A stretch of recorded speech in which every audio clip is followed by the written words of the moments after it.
Buenas noches, noctámbulos.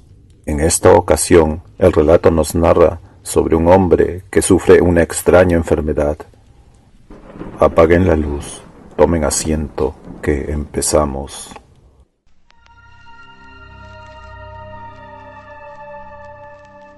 La sombra fuera del espacio, de Howard Phillips Lovecraft y August Derleth.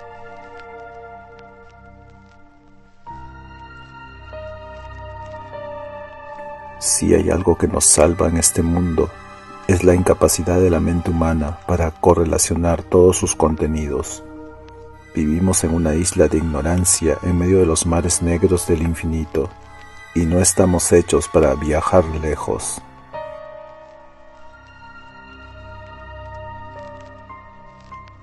Capítulo 1. Si es cierto que el hombre vive siempre al borde de un abismo, entonces casi todos los hombres deben experimentar momentos de algo que llamaríamos nivel precognoscitivo, cuando las vastas e imperceptibles profundidades que existen siempre bordeando el pequeño mundo del hombre se convierten en un momento intangibles, cuando el terrible pozo de conocimiento sin frontera, que incluso las mentes más brillantes solo han vislumbrado, asume una apariencia borrosa capaz de llenar de terror el corazón más duro. ¿Conoce algún ser viviente los verdaderos orígenes de la humanidad, o el lugar que al hombre le corresponde en el universo? ¿Sabe si el hombre está destinado al ignominioso final de un gusano? Hay terrores que caminan por los pasillos de los sueños cada noche, que embrujan el mundo de los sueños. Terrores que pueden relacionarse con los aspectos más mundanos de la vida cotidiana.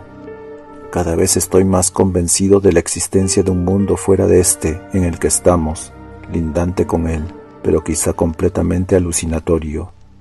Sin embargo, no ha sido siempre así. No fue así hasta que conocí a Amos Piper.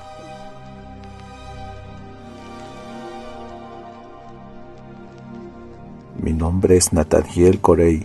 He practicado el psicoanálisis durante más de 50 años. Soy autor de un libro y de varias monografías publicadas en periódicos dedicados a este tipo de conocimientos. Practiqué durante muchos años en Boston, después de haber estudiado en Viena. Ya hace 10 años, en el semi-retiro, me trasladé a la ciudad universitaria de Arkham, en el mismo estado.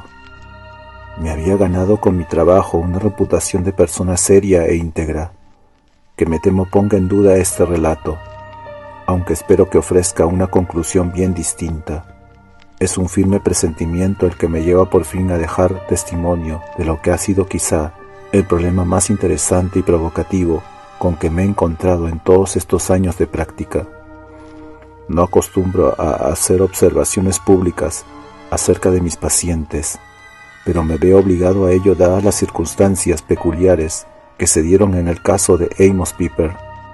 A través de ella se plantean ciertos puntos que, a la luz de otros sin relación aparente, podrían adquirir más relieve de lo que en principio presumí.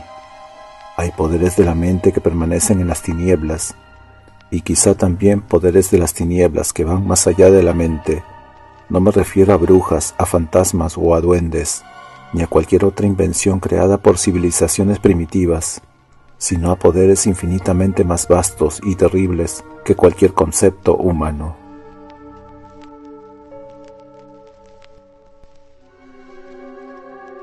El nombre de Amos Piper no será desconocido para mucha gente, especialmente para aquellos que recuerden la publicación de investigaciones antropológicas que llevan su nombre.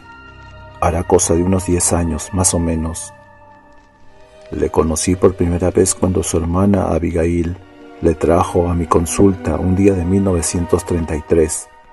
Era un hombre alto que parecía haber sido grueso. Sobre su cuerpo huesudo colgaban las ropas como si hubiese perdido mucho peso en un tiempo relativamente corto. Este parecía ser el problema. Al primer vistazo, Piper necesitaba más ayuda de un médico que de un psicoanalista, pero su hermana explicó que había acudido a los mejores especialistas y todos le habían indicado que su problema era esencialmente mental y se escapaba a sus facultades terapéuticas.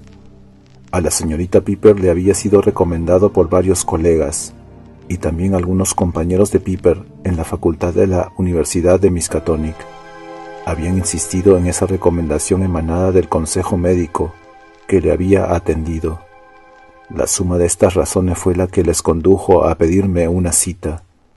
La señorita Piper me adelantó el problema de su hermano, mientras él descansaba en una habitación contigua a la consulta.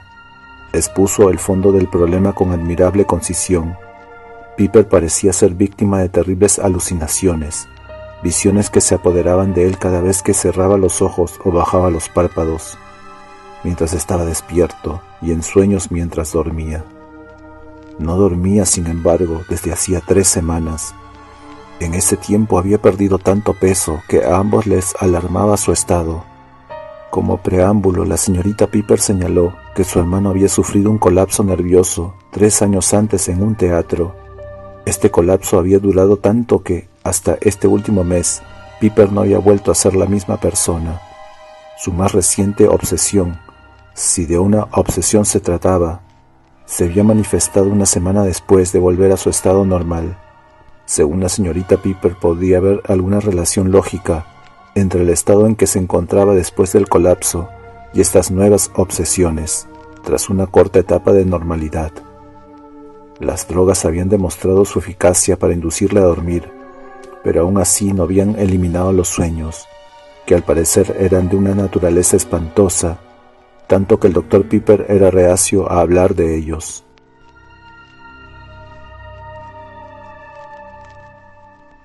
La señorita Piper contestaba con franqueza las preguntas que yo le hacía, pero revelaba falta de conocimiento acerca de la verdadera situación de su hermano.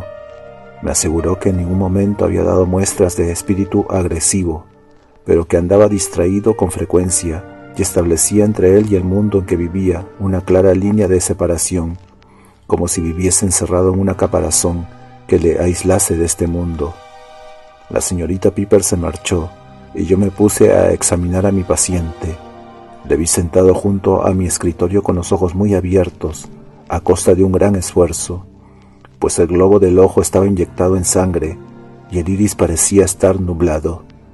Se le notaba agotado y empezó a excusarse enseguida por estar allí, explicando que su hermana había insistido y tomado la determinación, sin permitirle otra opción que ceder. Lo había hecho para complacer a su hermana, ya que él era consciente de que su caso no tenía remedio. Le dije que la señorita Abigail había hablado a grandes rasgos de su problema, e intenté calmarle los nervios. Le hablé en un tono consolador y en términos generales. Piper escuchó con paciencia y respeto. Aparentemente cedía ante mi modo natural, reconfortante, con que pretendía siempre inspirar confianza. Y cuando por fin le pregunté por qué no cerraba los ojos, me contestó sin titubear y con sinceridad que tenía miedo a hacerlo. ¿Por qué? ¿Puede decirme por qué? Recuerdo su respuesta.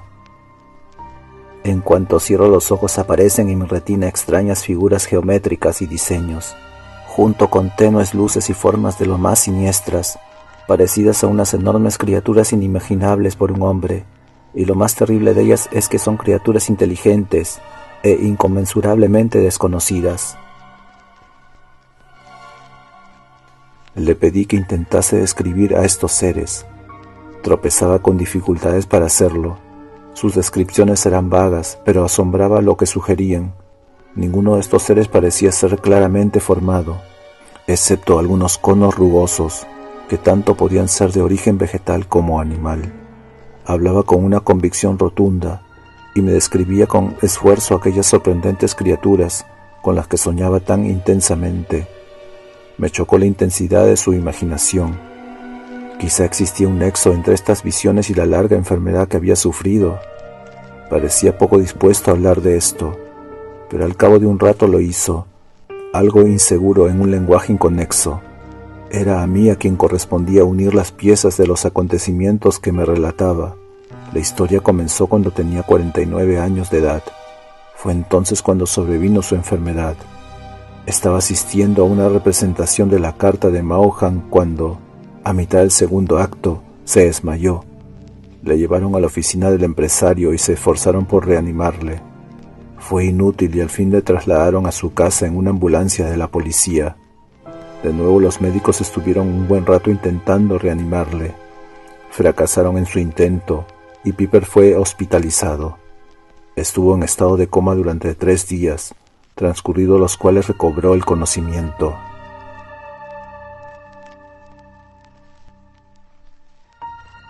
Se observó de inmediato que ya no era el mismo. Su personalidad había sufrido un profundo desequilibrio. Se creyó al principio que había sido víctima de un ataque de algún tipo, pero al no apreciarse síntomas que lo corroboraran, esta tesis hubo de ser abandonada. Tan profundo era el achaque que incluso algunas elementales actividades del ser humano las realizaba él con extrema dificultad. Por ejemplo, enseguida se apreció que tenía dificultad para coger objetos. Sin embargo, físicamente no tenía ningún defecto y sus articulaciones funcionaban normalmente. Sus intentos de agarrar algún objeto hacían pensar en la maniobra ejecutada por una criatura sin dedos. O sea, que apartaba los dedos y el pulgar como si formaran una pinza rígida, en un movimiento que hacía pensar más en las garras de un animal que en el movimiento de una mano humana. No era este el único aspecto sorprendente de su recuperación. Tuvo que aprender a caminar otra vez, pues parecía avanzar como si careciera de capacidad motriz. Le fue también extraordinariamente difícil aprender a hablar. Sus primeros intentos los hizo con las manos, como si fuesen garras que intentasen coger objetos. Al mismo tiempo emitía curiosos sonidos, como silbidos, cuya falta de significado le irritaba. Pero su inteligencia no parecía haber sufrido ningún daño, pues en menos de una semana dominaba todos los actos vulgares que componen la vida cotidiana de un hombre.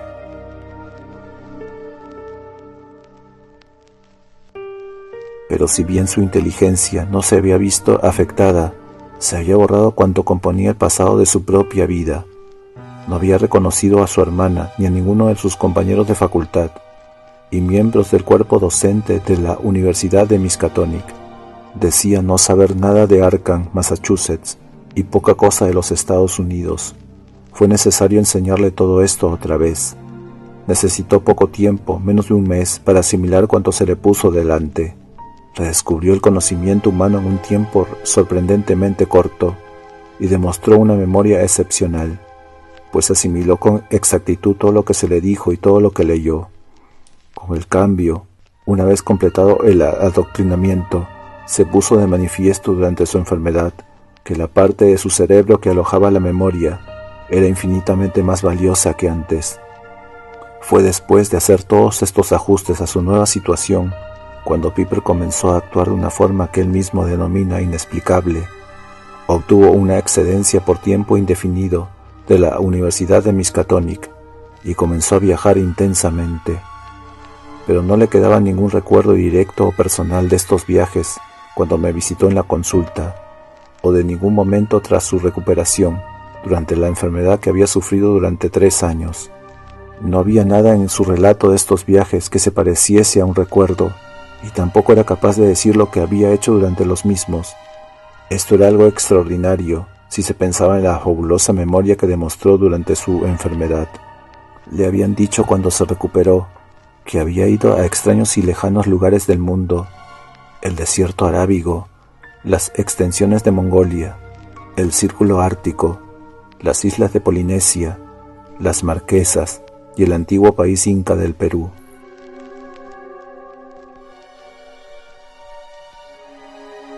No recordaba en absoluto lo que había hecho allí, ni tampoco había nada en su equipaje que probase sus recorridos, excepto 1 o 2 curiosos trozos de piedra cubiertos de los que podría ser escritura jeroglífica antigua, adecuados para formar parte de la colección de un turista. Cuando no estaba ocupado en estos viajes extraños, pasaba su tiempo leyendo con inconcebible rapidez en las grandes bibliotecas del mundo.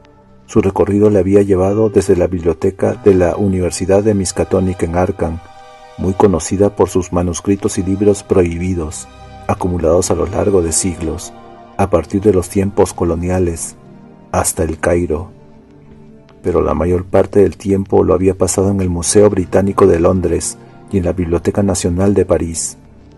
Había consultado innumerables bibliotecas privadas cuando se lo permitían sus dueños. De todas formas, los datos que había comprobado durante su breve semana de normalidad, usando de todos los medios disponibles, cables, telegrama, radio, a causa de la urgencia, demostraban que había leído, devorado mejor dicho, ciertos libros muy antiguos que antes de caer enfermo desconocía por completo o conocía únicamente a través de las más vagas referencias. Estos libros relacionados con remotas sabidurías eran los manuscritos nacóticos, el Necronomicon del árabe loco Abdullah Hasred, el Unansprechlichen Kulten de von Jones, el Kults des Skulls del Conde de Erlet, el de Birmes Mysteries de Luginpring, el texto de Riley, los 7 libros crípticos de Hassan, los cánticos de Dol, el Liber Ibonis, los fragmentos de Celiano y muchos otros similares, algunos de los cuales existían solo en forma fragmentaria, esparcidos por toda la superficie de la tierra. Por supuesto, había también otros de historia, pero de acuerdo con las fichas de retirada, las lecturas de Piper habían comenzado siempre con libros de leyendas o que trataban de cuestiones sobrenaturales. A partir de ahí seguía sus estudios de historia y antropología en progresión directa, pero si Piper asumiese que la historia de la humanidad había empezado no en los tiempos antiguos, sino en un mundo increíblemente viejo, que ya existía antes de que el hombre midiese el tiempo, según lo conocen los historiadores, y del que se habla en algunos temibles libros de ciencias ocultas.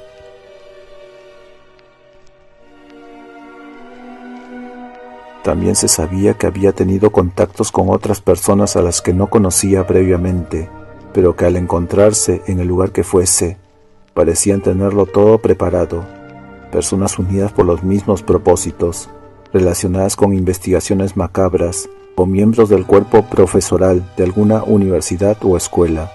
Siempre existían puntos comunes entre ellos, según dedujo Piper en sus averiguaciones telefónicas intercontinentales. Tras haber encontrado entre sus papeles cuando volvió a la normalidad algunos mensajes, todos y cada uno habían sufrido un idéntico o muy similar estado de postración al que había pasado Piper a partir de la noche del teatro, aunque esta forma de actuar no tenía nada que ver con la vida de Piper antes de su enfermedad. Una vez adoptada se mantuvo bastante consciente durante todo el tiempo en que estuvo enfermo. Los extraños e inexplicables viajes que había hecho poco después de haberse acostumbrado de nuevo tras su recuperación a vivir entre sus colegas y familiares habían continuado durante los 3 años en que no había sido el mismo. 2 meses en Pohnpei, 1 mes en Angkor Wat, 3 meses en las tierras antárticas, una conferencia con un colega experimentado en París y cortos periodos en Arkham entre un viaje y otro. Este era el patrón de su vida. De esta forma pasó los 3 años anteriores a su completo restablecimiento. Este periodo había sido seguido por otro de profundo desequilibrio, que no permitía a Amos Piper conservar la memoria de lo que había hecho en estos 3 años, y le esclavizaba el terror de no cerrar los ojos para no ver aquello que sugería a su mente subconsciente, algo espantoso y aterrador, ligado estrechamente a sus sueños.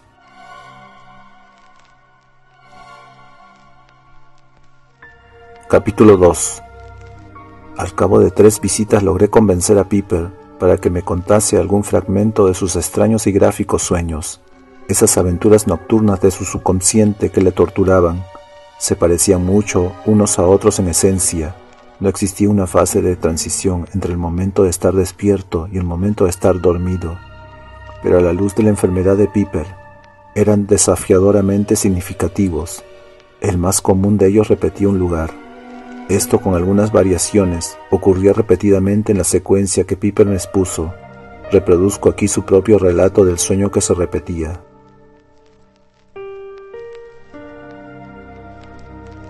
Yo era un erudito que trabajaba en la biblioteca de un edificio colosal.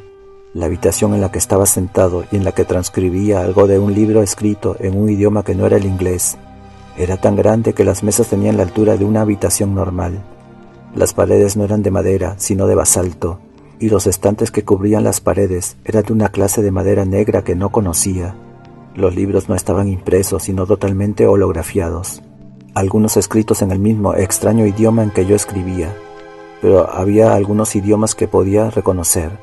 Este reconocimiento, sin embargo, se remontaba a ancestrales recuerdos: sánscrito, griego, latín, francés, e incluso inglés, pero un inglés muy mezclado, desde el inglés de Pierce Plotman hasta el de hoy.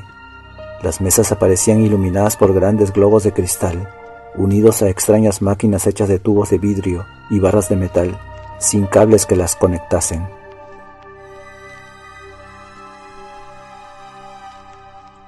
Aparte de los libros en los estantes, el lugar daba la impresión de un austero vacío. En la piedra se veían extraños grabados, todos ellos dibujos matemáticamente curvilíneos, junto con inscripciones en la misma escritura jeroglífica estampada en los libros. La mampostería era megalítica. En bloques convexos se encajaban las hiladas cóncavas que descansaban en ellos. Se elevaban de un suelo compuesto por grandes losas octogonales de un basalto similar al de las paredes. Nada había colgado en ellas y nada decoraba los suelos. Las estanterías iban desde el suelo hasta el techo, y entre las paredes solamente habían las mesas en las que trabajábamos de pie, pues no había nada ante nuestra vista que se pareciese a una silla, ni tampoco sentía necesidad de sentarme. Durante el día podía mirar afuera, a un vasto bosque de árboles como helechos. Durante la noche podía mirar las estrellas, pero no reconocía ninguna. Ni una sola constelación de estos cielos se parecía siquiera remotamente a las estrellas familiares, a las acompañantes nocturnas de la Tierra. Esto me llenó de terror, pues sabía que estaba en un lugar muy extraño, alejado de los lugares terrestres que había conocido y que ahora aparecían como recuerdos de una existencia increíblemente lejana. Tenía conciencia de que formaba parte integral de aquel mundo y a la vez que no tenía nada que ver con él. Era como si una parte de mí perteneciese a este medio y otra parte no. Estaba muy aturdido y en especial me confundía darme cuenta de que estaba escribiendo una historia de la Tierra, de un tiempo que me parecía haber vivido, es decir, del siglo XX. Estaba transcribiéndolo en sus detalles más mínimos, como si fuese para estudiarla, pero no sabía con qué propósito. Quizá para añadir una opresora acumulación de saber a todo el saber que se concentraba en los innumerables libros de la habitación en que estaba, y en las habitaciones que la rodeaban, ya que el edificio entero al que pertenecía esta habitación era un gran almacén del saber. Tampoco era el único. Por las conversaciones oídas en torno a mí, sabía que había otros más lejanos y que en ellos habían otros escribanos como nosotros, con tareas similares, y que el trabajo que realizábamos era vital para el retorno de la gran raza a la que pertenecíamos, a los lugares de los universos donde una vez, hacía mucho, estuvo nuestro hogar, hasta que la guerra con los primordiales nos obligó a huir.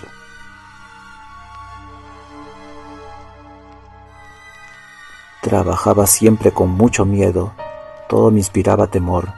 Tenía miedo de mirarme a mí mismo. Tenía omnipresente un miedo terrorífico a un extraño descubrimiento intrínseco en la más fugaz ojeada a mi cuerpo, derivado de la convicción de que me había mirado con anterioridad y me había asustado profundamente al verme. Quizá tenía miedo de ser como los demás, puesto que mis compañeros que me rodeaban eran todos iguales. Aparentaban grandes conos de un material rugoso, como la estructura de un vegetal. Medían más de 10 pies de alto. Su cabeza, así como sus manos en forma de garras, estaban unidas a unas anchas extremidades que salían del vértice del cono. Caminaban merced a la expansión y contracción de la capa viscosa que formaba su base, y aunque no hablaban un lenguaje reconocible, podía entender los sonidos que emitían, pues en mi sueño me había instruido en ese idioma desde el momento en que llegué a aquel lugar.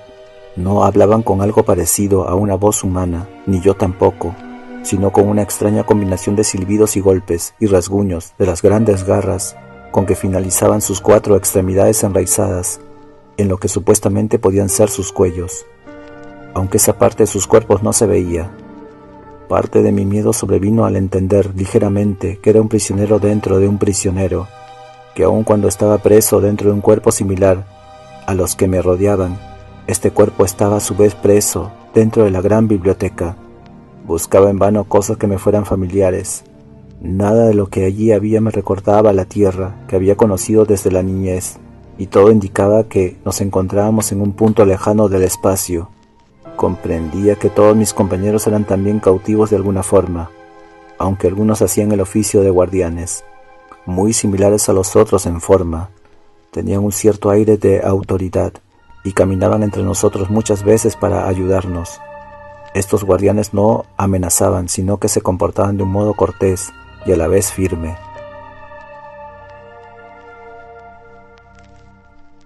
Aunque nuestros guardianes no tenían por qué hablarnos, uno de ellos actuaba sin ningún género de restricciones. Era evidentemente el instructor. Se movía entre nosotros con más soltura que los demás, y me di cuenta que incluso los otros guardianes eran diferentes a él. Esto no se debía exclusivamente al hecho de que fuera instructor, sino también a que se sabía condenado a muerte, porque la gran raza no estaba aún preparada para moverse, y el cuerpo que habitaba estaba destinado a morir antes de que tuviese lugar la migración. Había conocido a otros hombres y tenía la costumbre de detenerse ante mi mesa. Al principio solo me decía unas palabras para darme ánimo, y más tarde hablaba durante largos ratos. Por él supe que la gran raza había existido en la Tierra y en otros planetas de nuestro universo, así como de otros universos, billones de años antes de que se escribiese la historia. Los conos rugosos que les daban la apariencia actual los habían ocupado hacía solo algunos siglos, y estaban lejos de ser su propia forma, que se asemejaba más a un rayo de luz, pues eran una raza de mentes libres, capaces de invadir cualquier cuerpo y de desplazar la mente que lo había ocupado anteriormente. Habían habitado la Tierra hasta que se vieron envueltos en la titánica batalla entre los dioses arquetípicos y los primordiales, por la dominación del cosmos. De aquella batalla, según me dijo, se derivaba la explicación del mito cristiano para la humanidad, pues las mentes simples de los hombres primitivos habían concebido sus recuerdos ancestrales como una batalla entre el bien y el mal. Desde la Tierra la gran raza escapó al espacio, en un principio al planeta Júpiter y luego más lejos, a esa estrella en la que ahora se encontraban, una estrella oscura de Tauro, donde se quedaron a esperar la siempre pendiente invasión de la región del lago de Halley, que era el lugar del destierro de Hastur, uno de los primordiales, después de la derrota de los primordiales por los dioses arquetípicos. Pero ahora su estrella agonizaba, y se estaban preparando para una migración masiva a otra estrella, ya fuese hacia adelante o hacia atrás en el tiempo, y para ocupar los cuerpos de otras criaturas de vida más larga que los conos rugosos donde ahora se alojaban.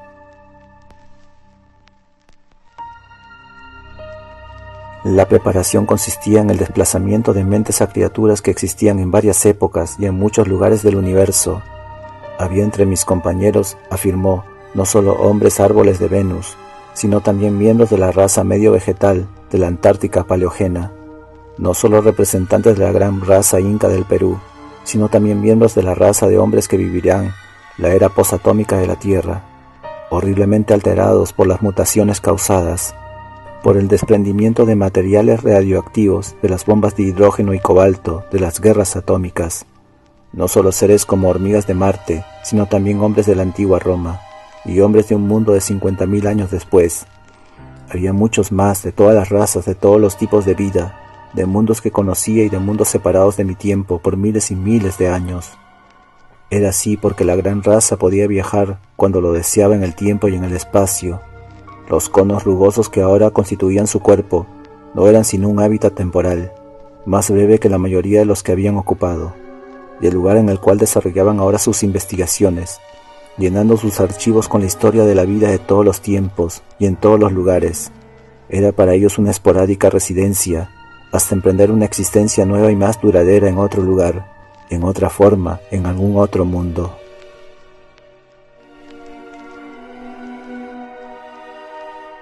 Todos los que trabajábamos en la gran biblioteca les ayudábamos a recopilar datos, puesto que cada uno de nosotros escribía la historia de su propio tiempo.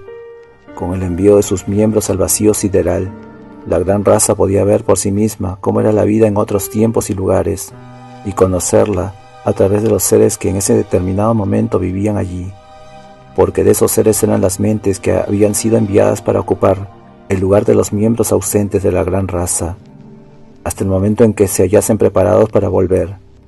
La gran raza había construido una máquina para ayudarles en sus vuelos a través del tiempo y del espacio, pero no una de esas máquinas que pueden imaginarse la humanidad, sino una que funcionaba en un cuerpo para separar y proyectar la mente, y cada vez que intentase un viaje hacia adelante o hacia atrás en el tiempo, el viajero se sometía a la máquina y el viaje proyectado se realizaba.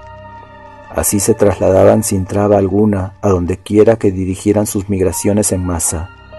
Todo lo accesorio, los aviones, los inventos, incluso la gran biblioteca, se dejaría atrás. La gran raza empezaría a construir su civilización, siempre esperando escapar de la destrucción que vendría cuando los primordiales, el gran Hastur el inefable, y Cthulhu que yace en las profundidades del agua, y Nyarlathotep el mensajero, y Azathoth y Yog-Sothoth, y toda su terrible progenie, escapasen a sus ataduras y se ensarzasen otra vez, en una titánica batalla con los dioses arquetípicos, en sus remotas fortalezas entre las estrellas distantes.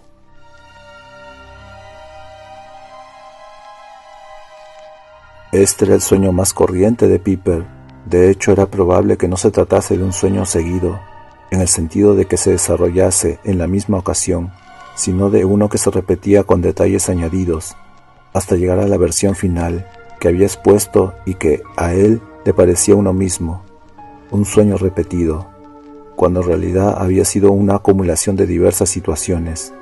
Su forma de actuar en su breve periodo de normalidad en relación con su sueño era clara, pues representaba el reverso de la realidad.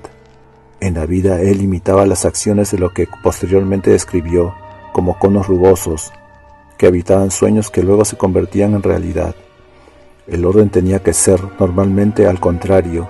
Si sus acciones, sus intentos de agarrar objetos como si tuviese garras, y de hablar con las manos y demás, hubiesen tenido lugar después de estos intensos sueños, la progresión normal habría podido ser observada. Era significativo que no hubiese ocurrido de esta forma.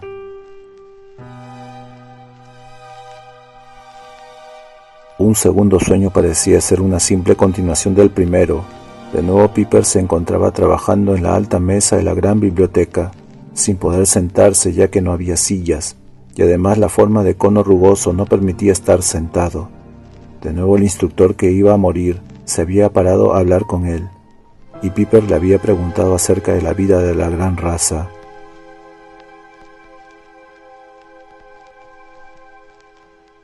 Le pregunté que cómo podía esperar a la gran raza mantener sus planes en secreto si reemplazaba las mentes que se habían desplazado a otro lugar.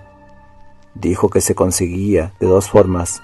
Primero, todo rastro de recuerdo de este sitio sería cuidadosamente borrado antes de que cualquiera de las mentes desplazadas regresase, bien fuese enviada hacia atrás o hacia adelante en el espacio y en el tiempo. Segundo, si quedaba alguna señal, resultaría ser tan difusa e inconexa que carecería de sentido. Cualquier reconstrucción sería tan increíble para los demás, que la considerarían un invento de la imaginación o incluso una enfermedad.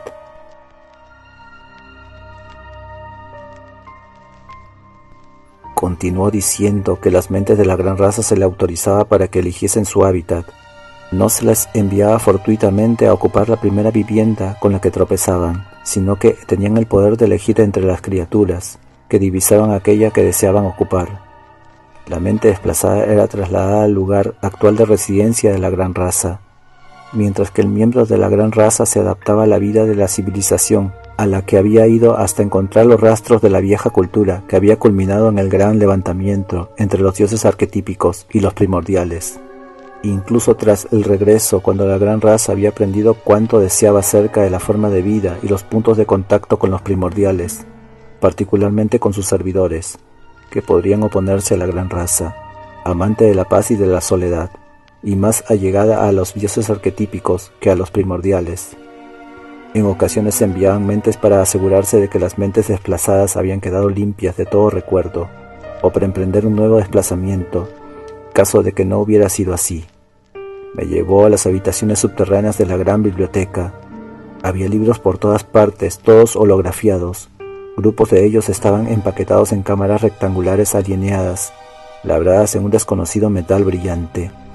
Los archivos se ordenaron según las formas de vida y tomé nota del hecho de que los conos rugosos de la estrella negra estaban considerados como superiores al hombre, puesto que el hombre no aparecía muy separado de los reptiles, que inmediatamente le precedían en la tierra. Cuando le interrogué acerca de esto, el instructor respondió que estaba en lo cierto, Explicó que el contacto con la Tierra solo se mantenía porque en su día había sido el centro de las batallas entre los dioses arquetípicos y los primordiales, y los servidores de estos últimos vivían allí, desconocidos para la mayoría de los hombres. Los profundos en las profundidades del océano, los batracios de Polinesia y área de Eastmouth en Massachusetts, el temible pueblo Chocho del Tíbet, los Chachkas de Kadat en el desierto de hielo, y muchos otros, y quién sabe si ahora resultaría necesario para la gran raza regresar otra vez al planeta verde que había sido su primer hogar. Me dijo que ayer mismo, un tiempo que parecía infinitamente largo, pues la duración de los días y las noches allí eran equivalente a una semana en la Tierra, había regresado una de las mentes de Marte y comunicado que el planeta estaba tan cerca de la muerte, o más que su propia estrella, y que se había perdido por tanto otra de las alternativas.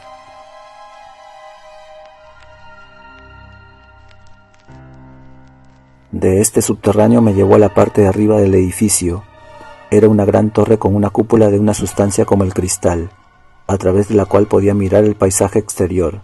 El bosque de helechos que había visto eran de hojas verdes secas, no frescas, y lejos del borde del bosque se extendía un gran desierto interminable que descendía a un oscuro golfo, la cuenca ya seca de un gran océano, según explicó mi guía.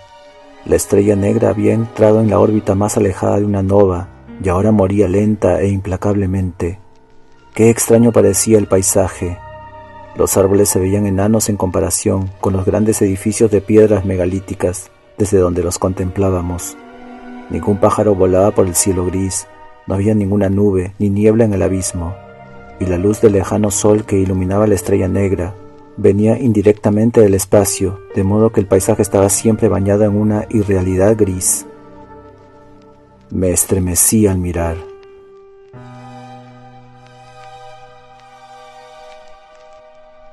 Los sueños de Piper parecían cada vez más inmersos en el terror. Este miedo se materializaba en dos planos, uno que la ataba a la tierra y otro a la estrella negra. Había pocas variaciones. Un segundo tema que se produjo 2 o 3 veces en una misma secuencia era que se le permitía acompañar al guardián instructor a un curioso cuarto circular que debía estar en la parte baja de la colosal torre.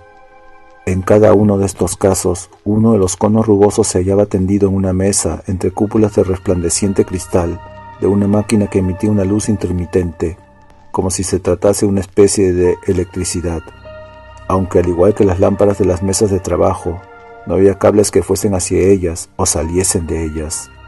A medida que aumentaban las vibraciones de la luz y la intensidad de su brillo, el cono rugoso que estaba en la mesa entraba en un estado de coma y permanecía así por un tiempo hasta que la luz oscilaba y el zumbido de la máquina se detenía. Entonces el cono volvía a la vida otra vez e inmediatamente empezaba a emitir un torrente de silbidos y sonidos. La escena no variaba. Piper comprendía lo que decían y creía que lo que presenciaba cada vez era el regreso de una mente perteneciente a la gran raza y el envío de la mente desplazada que había ocupado el cono rugoso en su ausencia.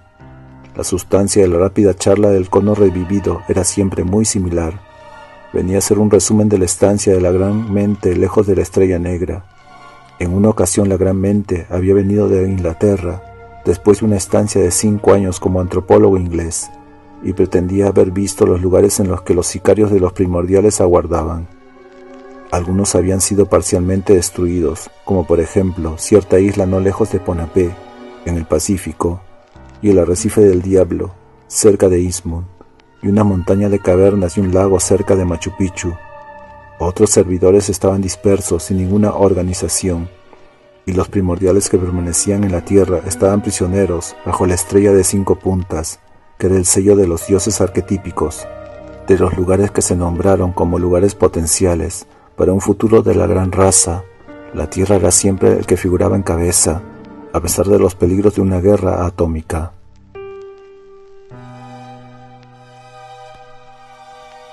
Estaba claro a medida que Piper progresaba en el relato de sus sueños, y a pesar de su confusión, que la gran raza pretendía volar a otro planeta o estrella muy distante de la estrella moribunda que ahora ocupaba, y las extensas regiones del planeta verde donde vivían pocos hombres, lugares cubiertos de hielo, regiones arenosas en los países cálidos, se presentaba como un paraíso para la gran raza. Básicamente los sueños de Piper eran todos muy similares. Existía siempre la enorme estructura de bloques megalíticos de basalto, siempre el interminable trabajo de estos seres extraños que no necesitaban dormir, y la invariable sensación de estar preso, y en la vida real concominante, el miedo siempre presente del que Piper no podía liberarse. Llegué a la conclusión de que Piper, incapaz de relacionar los sueños con la realidad, era víctima de una profunda confusión, uno de esos hombres desdichados que no saben distinguir la realidad del sueño. Pero esta conclusión no me satisfacía del todo. Pronto supe que acertaba al poner en duda la veracidad de mi juicio.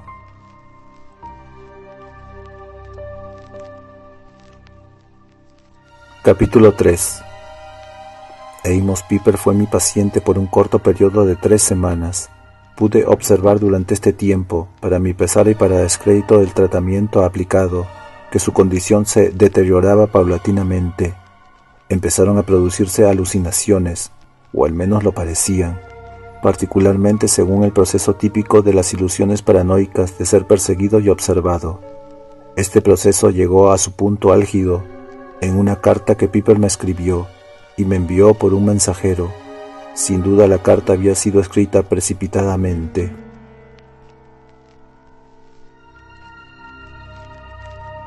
Querido Dr. Corey, ¿cómo es posible que no le vea más? Quiero decirle que ya no tengo ninguna duda respecto a mi situación. Sé que alguien me ha estado vigilando durante algún tiempo, y no es un ser terrestre, sino una de las mentes de la gran raza. Ahora estoy convencido de que todas mis visiones y sueños se derivan de ese periodo de 3 años, durante el cual estuve desplazado o no era yo. Según decía mi hermana, la gran raza existe aparte de mis sueños. Ha existido durante más tiempo que la medida humana del tiempo. No sé dónde está, en la estrella negra de Tauro o aún más lejos, pero se preparan para trasladarse otra vez, y uno de ellos está muy cerca. No he estado ocioso entre visita y visita a su consulta. He tenido tiempo de hacer más investigaciones por mi cuenta. Muchos hilos atados a mis sueños me habían alarmado y me desconcertaban. ¿Qué ocurrió, por ejemplo, en Innsmouth en el año 1928 para que el gobierno federal hiciese explotar grandes cargas en el arrecife del Diablo, en la costa atlántica, cerca de esa ciudad? ¿Qué es lo que había en ese pueblo de la costa que dio lugar a la detención y consecuente desaparición de casi todos los ciudadanos? ¿Y qué lazo unía a los polinesios y a la gente de Innsmouth? Además, ¿qué fue lo que descubrió la expedición Miskatonic Antarctic del año 1930 y 31 en las montañas de la locura, de tal naturaleza que se ha mantenido en secreto para todo el mundo excepto para los sabios de la universidad? ¿Cómo explicar la narración de Johansen sino como un gran relato corroborativo de la leyenda de la gran raza? ¿Y no ocurre lo mismo con las antiguas ciencias de las narraciones incas y aztecas? Podría continuar así durante muchas páginas, pero no hay tiempo. He descubierto datos de esos inquietantes incidentes, muchos de ellos acallados para no perturbar a un mundo cargado de problemas. El hombre, después de todo, es solo una pequeña manifestación, en la faz de un solo planeta, en uno solo de los muchos universos que llenan el espacio. Solamente la gran raza conoce el secreto de la vida eterna, moviéndose en el tiempo y en el espacio, ocupando un lugar después de otro, convirtiéndose en animal, vegetal o insecto, según las circunstancias. Debo darme prisa, tengo tan poco tiempo. Créame, mi querido doctor, sé lo que escribo. No me sorprendió mucho recibir esta carta, pues sabía por la señorita Abigail Piper que su hermano había sufrido una recaída. Al parecer, pocas horas después de escribir esta carta, me apresuré a ir a casa de los Piper. En la puerta me encontré a mi paciente. Estaba completamente cambiado.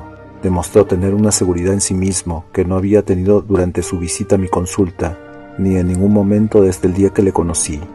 Me aseguró que por fin había logrado el control sobre sí mismo, que las visiones a las que había estado expuesto habían desaparecido, y que ahora podía dormir libre de esos sueños que tanto le habían molestado. Desde luego no podía dudar que se había recuperado, y no me era posible comprender por qué la señorita Piper me había escrito esa nota desesperada, a menos que se hubiese acostumbrado a que su hermano se hallase en un estado desconcertante y que hubiese confundido su mejoría con una recaída. Esta recuperación era extraordinaria, ya que el incremento de su miedo, sus alucinaciones, su intenso nerviosismo y finalmente su rápida carta indicaban, con la misma evidencia que un síntoma físico indicaría una enfermedad, el derrumbe de su precario estado mental.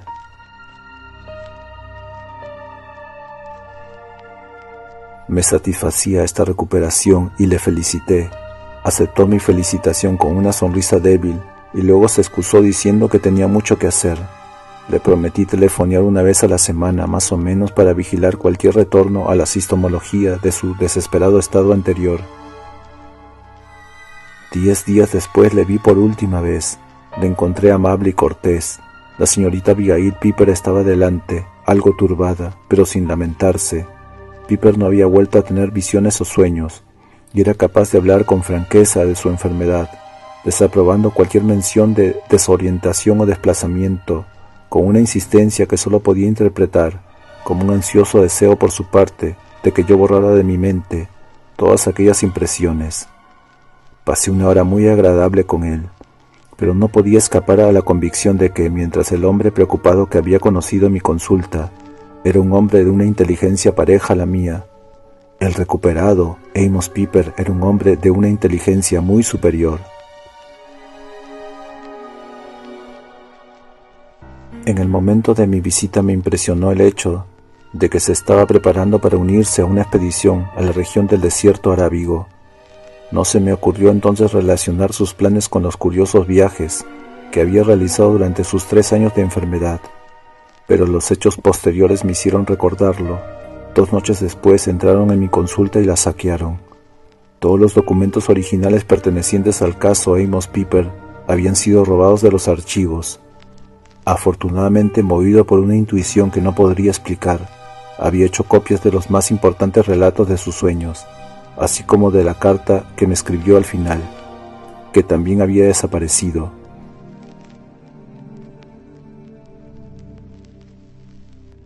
Los documentos no podían tener valor para alguien que no fuese Amos Piper, y Piper estaba ya supuestamente curado de su obsesión, así que la única explicación de este extraño hurto era tan rara que me resistía a admitirla.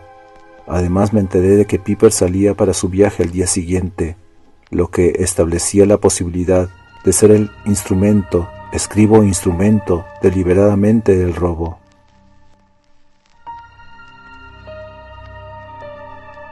Ahora bien, un Piper curado no podía tener razón alguna para desear de forma tan manifiesta que los datos permaneciesen en su poder, y en cambio un Piper recaído tendría todos los motivos para desear que estos papeles fuesen destruidos.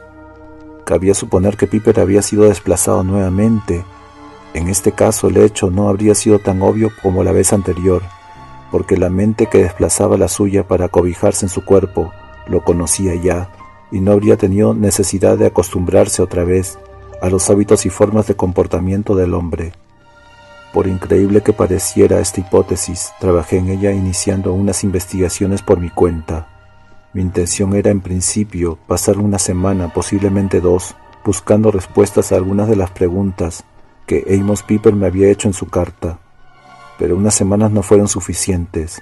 El trabajo se prolongó durante meses, y a finales de año estaba más confundido que nunca. Además me encontraba en el borde del mismo abismo en el que había caído Piper.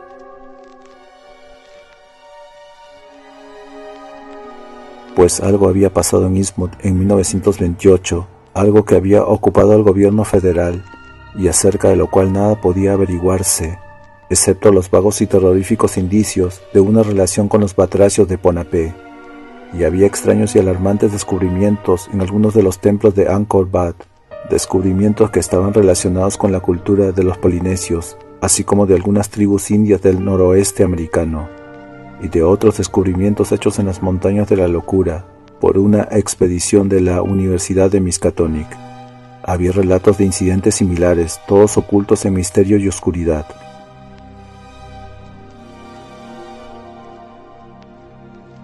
Y los libros prohibidos que Amos Piper había consultado, estaban en la biblioteca de la Universidad de Miskatonic, y lo que en esas páginas leí resultaba horriblemente sugestivo a la luz de lo que había dicho Amos Piper, y de todo lo que posteriormente comprobé. Lo que allí se exponía, aunque indirectamente, era que en algún lugar existía una raza de seres infinitamente superiores, llamémosle dioses o la gran raza, o cualquier otro nombre, que trasladaban sus mentes libres a través del tiempo y del espacio, y si esto era aceptado como una premisa, entonces podría ser también cierto que la mente de Amos Piper había sido de nuevo desplazada por una mente de la gran raza, enviada a investigar si todos los recuerdos de su estancia entre ellos habían sido borrados.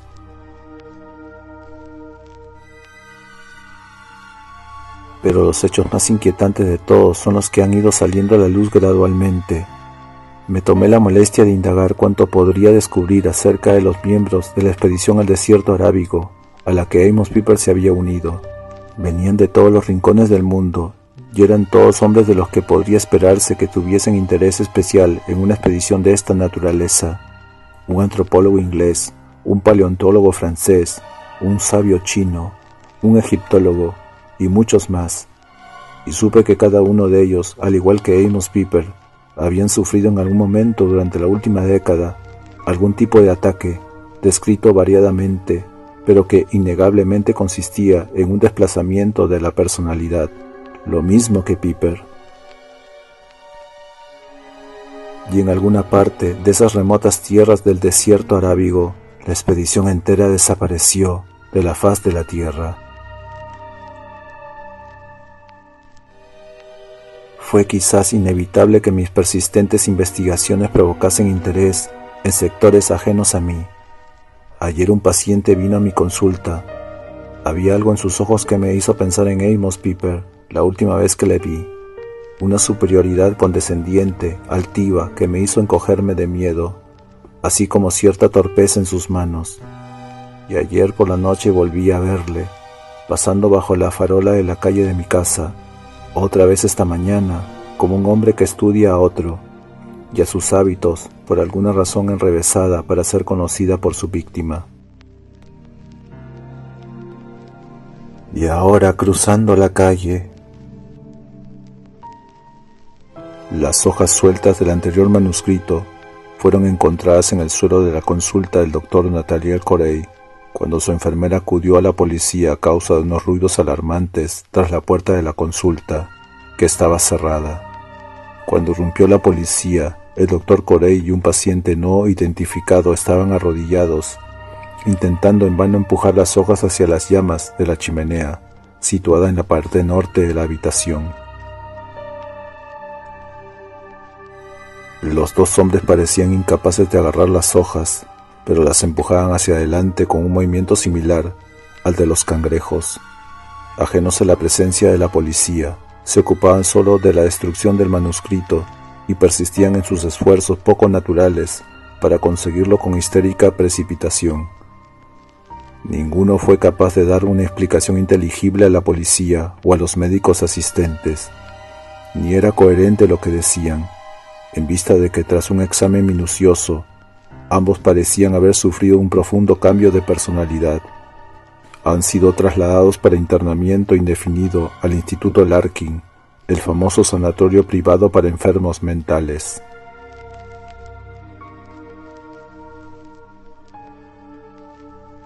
Si el video fue de tu agrado, por favor, compártelo y suscríbete. Y si tienes alguna recomendación para algún relato, déjalo en la caja de comentarios.